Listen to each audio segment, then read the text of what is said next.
we found a dead bull. It's missing its reproductive organ. It's missing its testicles and its penis, and its tongue is gone. And I said, what? A single drop of blood may be found on the hoof, nothing on the ground, and the scavengers won't eat it and it doesn't rot. At least 10,000 cases in the United States. The Harvey County Sheriff told people to be on alert after someone removed organs from a bull. It appeared that they had been surgically removed. We haven't solved any of them. It's almost, you know, there's no evidence. The Sheriff's Department doesn't have any leads at the time. If you asked us to go replicate that process and not leave evidence, I don't think that would be possible. I think it kind of freaked a lot of people out. Aliens coming and taking our animals.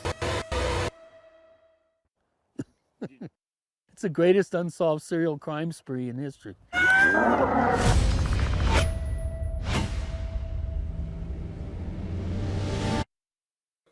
Over the past 40 years, more than 10,000 animals across the United States have been inexplicably killed in very strange ways. The phenomenon is called cattle mutilation. It's cost ranchers millions of dollars. Cases range from mysterious to completely bizarre. Animals drained of their blood, strange lights over cows, body parts with no commercial value surgically removed. Despite federal, state, and local investigations into this, the government has consistently failed to identify a culprit, to solve these crimes, or even to explain what might be happening. So we took up the case ourselves. This is a very frontier part of eastern Oregon. We are headed to the site where we found the first mutilated bull. Colby Marshall was vice president of the Sylvies Valley Ranch when cowboys discovered 5 mutilated bulls on the property in August of 2019. The total value of all of those bulls was well over $18,000 of just value to the bulls. Each one of those bulls would have produced upwards of 20 calves a year for probably the next, 5-6 years. So their overall production value was in the hundreds of thousands of dollars. So the fact that they were killed and mutilated was a huge financial loss to the ranch. All 5 bulls were found on the same morning. This is a photo of one of the bulls that was killed and mutilated. And so what you're seeing here is you're seeing a 2,000-pound range bull that has had its genitals removed and also its tongue removed. Also missing, 8 gallons of blood, with not a drop left at the scene. Their carcasses were found along a creek bed, each one a quarter mile from the next. The location was so deep into federal ranch land, you'd have to pass hundreds of other cattle just to get to them. You can see this is not an easy place to get into, and you really got to search this spot out. It's difficult. And so right here next to this creek is basically where we found one of the animals. Unlike cattle killed by animal predators, the body parts missing from the bulls were removed with surgical precision. Photographs taken by Colby show that scavengers still haven't touched the bulls months after they were killed. There's cougars, there's coyotes, there's ravens that would pull these animals apart once they die. In this case, the animal is laying there almost entirely intact. This is extraordinarily weird. As with all the mutilations, the missing body parts had no commercial value. The genitals, the blood.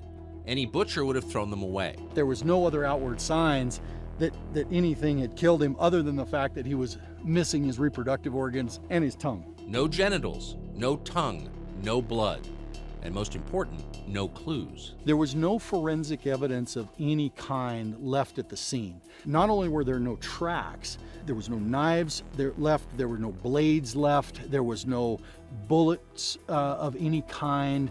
There was not even any struggle marks from the animal, no strike marks on the ground like a healthy animal trying to escape from a horrible situation. There was nothing like that. They were perfectly healthy. The ranch offered a $25,000 reward for information that would lead to an arrest, but they got no credible leads. 3 years later, they still have no idea who did it. I would have never thought that this would be possible, that you could basically kill 5 bulls without any kind of evidence. How could they have possibly managed a 2,000-pound bull? After the Silvies Valley Ranch mutilations, another mutilated cow was found in Lake County, Oregon. The rancher who discovered the cow reported extreme illness after touching the carcass. Then, in 2021, 7 more were reported from across Oregon. They were hundreds of miles apart from each other. Still no clues, still no arrests, and it's not just Oregon. The police in France are on high alert. A spate of barbaric horse killings and mutilations have raised an alarm. A bizarre animal mutilation case near Kansas City International. For the second time in a week, police in South Florida have found a horse that was mutilated. Personally, I've investigated around 200 cattle mutilation cases. No one in the world has spent more time studying these mutilations than author Chris O'Brien. My recent book is the Bible for anyone interested in the cattle mutilation phenomenon. It's called Stalking the Herd. What is a cattle mutilation? It's when a head of livestock is found, or a wild animal, elk, deer. It's found missing certain areas of soft tissue. The rear end of the animal often is taken out like a plug. It's cored out like the mammary glands, the udders on cows, the genitalia. Oftentimes the jawbone is revealed, skin is cut away. Most domesticated animal deaths have obvious explanations. They were killed by predators or died of disease. True cattle mutilations, like the cases in Oregon, are impossible to explain. Mutilated cattle have been found with the following things in them: barbiturates, the anticoagulants, the coagulants, mescaline. What the fuck is mescaline doing in a cow? They found potassium cyanide in a cow in Utah, and the stuff that they use to kill people in prisons. Reports of mysterious mutilation go back centuries. In 1605 and early 1606, under the reign of James I of England, there were hundreds and hundreds of sheep that were being mutilated at 100 at a time. We do have cases in the early 1800s, there's cases in the 1900s. The mutilations continued, peaking in the U.S. in the mid-1970s. Investigators kind of agree that there were upwards of 1,000 cases just in Colorado alone. Cattle mutilations caused a full-blown panic. In 1975, the Denver Post reported that Bureau of Land Management canceled land surveys over eastern Colorado because they were, quote, simply afraid their helicopters might be shot down by ranchers and others frightened by cattle deaths. The first really well-known mutilation case happened in the San Luis Valley in September 1967. The horse has gone down in history as Snippy. Snippy the horse was found dead with the skin removed from her face in the San Luis Valley in south central Colorado. The week she was found, locals reported bright lights in the night sky. It became a sensation locally, and when it finally hit the papers in the beginning of October, reporters from all over the world descended on the valley. We descended on the valley too.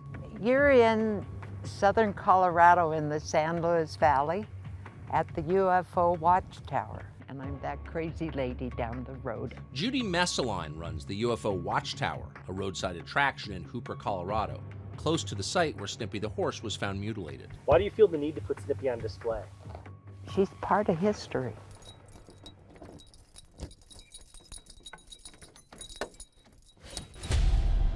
This is Snippy the horse.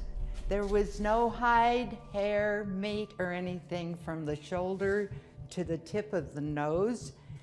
When they opened her up, there were no organs inside. If you look here, you can see where they cut into the head to take out the brain, and there was no brain. There was no blood. There was no blood. It's very strange. It is strange because animals have a lot of blood in them, and there should have been a big puddle of blood around this carcass. It had been raining a few days earlier, and then it was found about 100 feet from where the tracks ended. And then there was these weird, they look like elephant tracks that were out there. There was a smell of like medicine incense that was hovering around the body. It was some weird stuff. The owner, Nellie Lewis, she blamed it on aliens mutilating her horse. How credible are the Lewis's claims? All the people out there, all those original children of the settlers, I mean, they're salt of the earth people. Any interest in making up a story? No, and they never tried to profit off it. They actually were kind of pissed off that it turned into such a big deal. Since the death of Snippy the horse, Colorado's San Luis Valley has become a hotspot for cattle mutilations. Who do you think is responsible for this, for these mutilations that have been happening here? Who knows? Lots of speculation. Might be our government. Who knows? It would be nice for somebody to come forward and fess up to it. You see on the hill there, it says San Luis. O'Brien spent 13 years researching reported mutilations in the San Luis Valley. He recorded his findings. It's October 24th, 1:40. Until now, that footage sat in a storage unit in upstate New York, but he agreed to go through his videos for us, one by one. I investigated around 200 cases, and out of those, I figured about 40, maybe 50 were real high-strange mutilations. This animal was blown apart by a lightning strike. The rancher went out a day later, and the thing had been cut up. We're 6 miles north of center, 3 miles east. All the internal organs were gone, heart, lungs, liver. The brain was still there. This is an animal, a very interesting case. People say, well, how come it's always the upside organs that are gone? This animal, the cut side was down, which totally negates any sort of scavenger or predator. This animal looked like somebody had taken a giant blowtorch and blowtorched out the rear end and the genitalia. What is a plausible explanation for that? There is none. This is an animal, this is a classic case. You can see the mandible is excised, tongue has gone from deep within the throat and the esophagus. This is an animal, they went out the following morning and they found their prize seed bull dead. You can see all the flies on it, they all were dead on the hide. It was found missing its, missing the moneymaker. This was a real case and very bizarre one too. This guy, he heard the sound of like a tornado and he was like, what the hell is this? He went outside and there was a huge helicopter above his cottonwood trees, above his house, and he said there was no engine sound whatsoever. The only sound I heard was the whooping, you know, of the blades and the thrashing of the trees. And he was an actual helicopter mechanic in the military, and he said he was dumbfounded. He goes out the next day and finds 4 of his animals mutilated. Really close to the ranch house. This was the most disturbing case I ever had. This animal was found in a pristine 5-inch snow with not one drop of blood. It was missing its spine from the base of the neck to the hips. The upper respiratory organs were gone. The brain was gone with no break into the cranium. And the dura, the film on the outside of the brain that connects it to the skull, was perfectly intact. From the inside, you should have the You can see the inside. The whole thing has been taken out. This is the rear end of the cow. What was even more disturbing is the liver and the heart, which are the first organs that an animal will go for, a scavenger, were laying perfectly excised side by side in the body cavity. There was a smell of like a medicinal perfume. We had weird light sightings that were reported by 2 separate people to the sheriff. Now that is a real cut. Tell me a coyote did that. Nobody knows. The mystery of so many mutilation cases has overwhelmed law enforcement.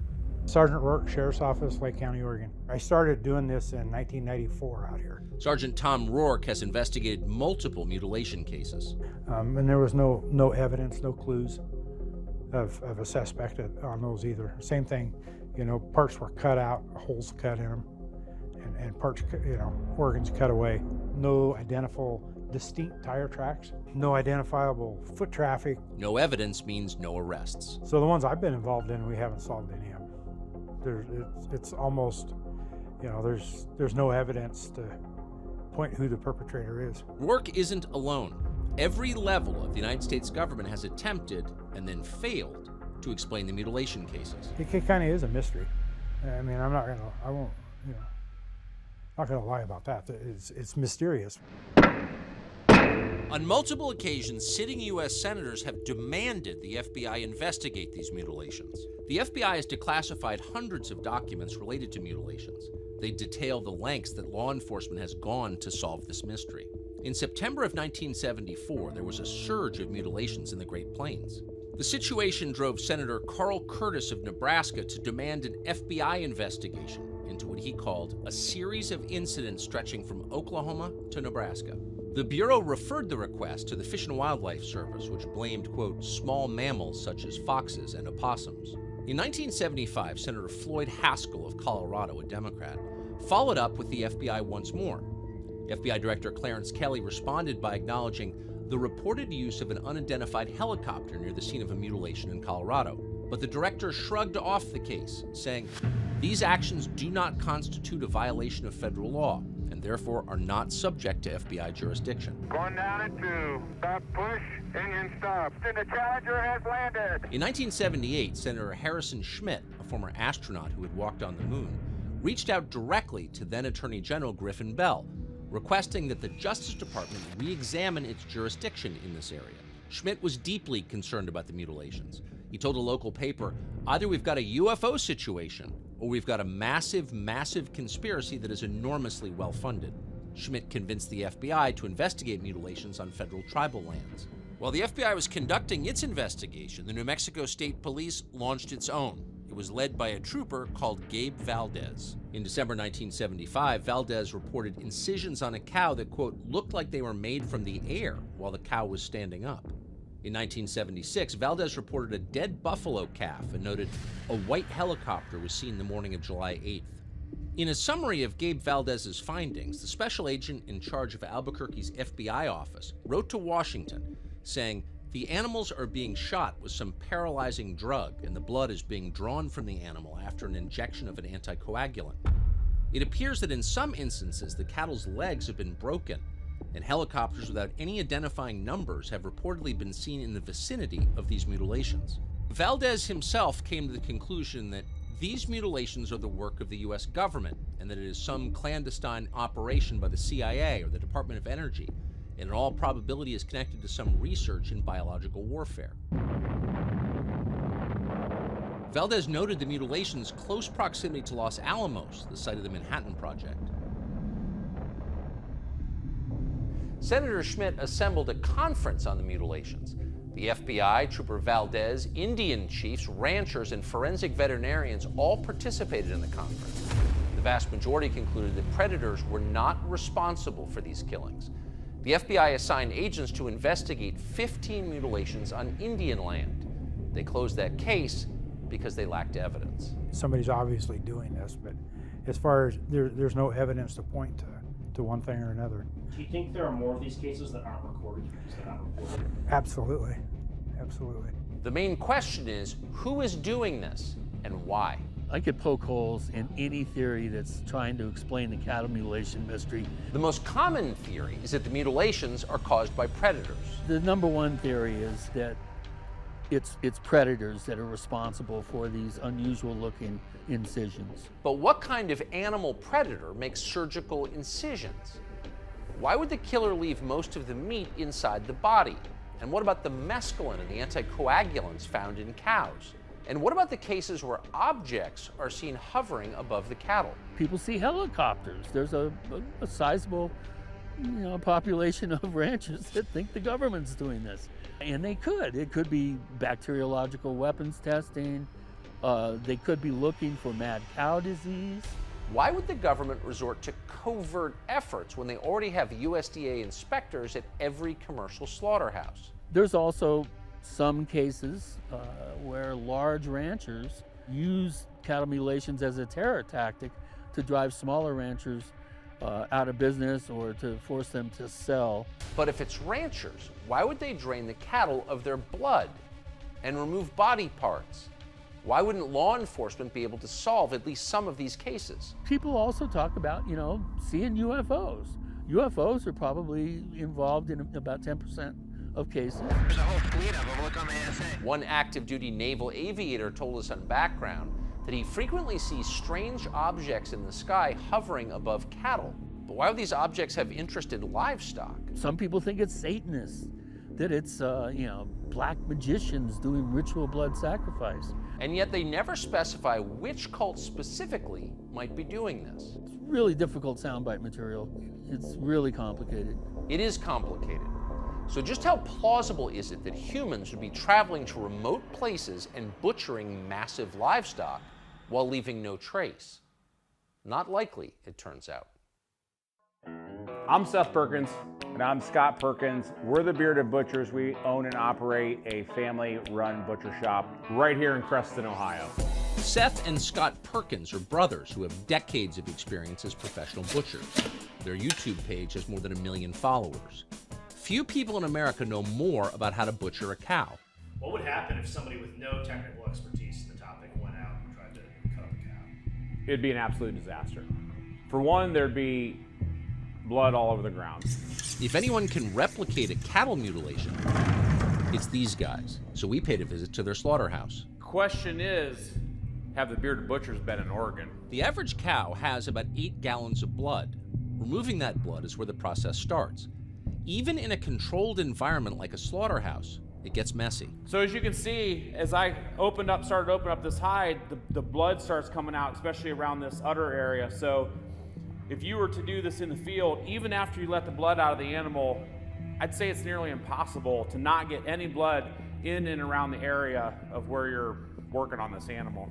In order to do that in the field and not leave any evidence, you would have to do that through like some sort of IV system. So it is possible, but I feel like you would almost need to be maybe a doctor or physician to be able to find, or a nurse, to be able to find that artery, puncture that artery, and actually remove the blood from that animal. It would take a lot of skill. The process gets more difficult from there. I want to demonstrate just how difficult it would be to remove the tongue without having the skin removed from this skull. So if you were to make a cut here, just to expose that tongue, and you make a cut over here, take note at the amount of blood that's coming out of that as he's making his cuts. And that's already been drained. That's already been drained of blood. So if I take that hide off, even to expose that, what's really difficult is to actually get it in here and get that tongue removed because of the way it's attached.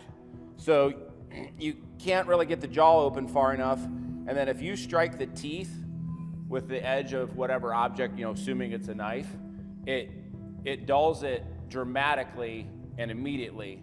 And really the only thing you can do is try to put a new edge on your knife. That will absolutely wreck your knife, and then you cannot, it's difficult as it is, but if you hit your knife on the teeth trying to get that tongue out of there, it makes your knife nearly worthless.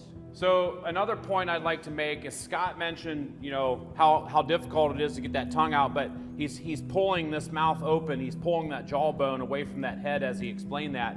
If rigor mortis sets in on this animal, so if the animal is dispatched and then if you wait too long, rigor mortis starts setting in, you can barely open this jaw at all. Most parts that have been removed from mutilated cattle, such as the blood or the udder, have no commercial value, and that's also true of the bung. I'll show you how we push the bung hole down before we start our eviscerating process. I cut this pelvic bone too because it makes it easier removing this bung.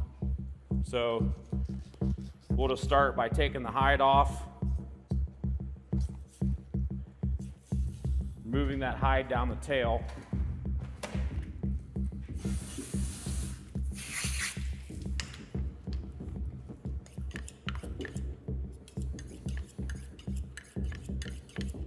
Then what we want to do is we want to start right inside these pelvic bone, this H bone here, and we want to get that bung, cutting around the bung hole, and now we're going to push it down inside the cavity, and that portion will drop out with the rest of the intestines in the stomach. Another organ that's commonly removed is the heart. you can see that we needed that saw to open this portion up. And right here, inside this cavity, this chest cavity, right here in the front is where the heart's located. So I might be able to pull it out of here. So now we've got two people involved just trying to get to where he can reach that. There's the heart. In my opinion, in order to remove this in the field, you'd have to split that brisket bone open. And to do that, you need a commercial saw. The butchers remove the eyeballs, udders, and skin. For their purposes, these body parts will eventually be used in pet food or in cosmetics. But the point is, even for professional butchers working in perfect conditions, they found it impossible to replicate any of the reported mutilations. And that's not even including the removal of the genitals or other organs, like the brain. Have you ever tried to get a brain out of a skull without splitting the cranium? It's impossible. If it's somebody that possesses those butchering skills, we want them to come work for us. I would love to see that performed in front of me. If you were really going to go out, dispatch an animal, take some pieces off of it, and you're going back to your homestead to fry something up in your frying pan or on your grill, it's not going to be an udder or the genitals or lips or eyeballs. Like, it doesn't make any sense. We recounted the details of the 5 mutilated bulls at the Silvies Valley Ranch. We showed them the images of the mutilated animals. What was the first thing that went through your head when you saw that? Aliens.